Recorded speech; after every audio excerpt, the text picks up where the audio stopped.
Hello అండి, welcome back to my channel Jaithu's kitchen and blogs. నేను ఈరోజు అయితే చనా దాల్ గోష్ అనేది చేశాను. చనా దాల్ అంటే శనగకాయ, పచ్చి శనగకాయ పప్పు అండి. ఇంకా మటన్ అయితే ఈ రెండు కాంబినేషన్తో చేశానండి. చాలా ఎక్కువ త్వరగా అయిపోతుంది, ఏం లేదు, అన్ని మెల్ట్ చేసుకొని పెట్టుకొని ఇంకా మసాలాలు వేసుకొని చేసుకుంటే సరిపోతుంది. పప్పుని ఈ విధంగా ఉడికించుకొని పెట్టుకున్నాను. మటన్ని కూడా బాగా మెల్ట్ చేసుకొని పెట్టుకున్నాను. కడాయి పెట్టుకొని అందులో 4-5 టేబుల్ స్పూన్ ఆయిల్ వేసి అందులో గరం మసాలాలు వేసేసి ఆనియన్ వేసేసుకున్నాక తర్వాత వచ్చేసి అల్లం వెల్లుల్లి పేస్ట్ వేసుకుని కొద్దిగా మరగనిస్తే తర్వాత టొమాటోస్ వేసుకోవాలి. అది కూడా కొద్దిసేపు మరగనియాలి.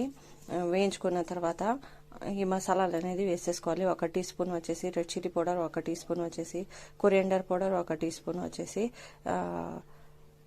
1/2 టీ స్పూన్ వచ్చేసి గరం మసాలా పౌడరు వేసుకున్నాక బాగా వేయించుకోవాలండి. ఇంకా లాస్ట్లో అయితే కొత్తిమీర వేసుకొని ఈ విధంగా సర్వ్ చేసుకోవాలి. ఇది పరాఠాలో తింటే చాలా బాగుంటుంది. Thank you.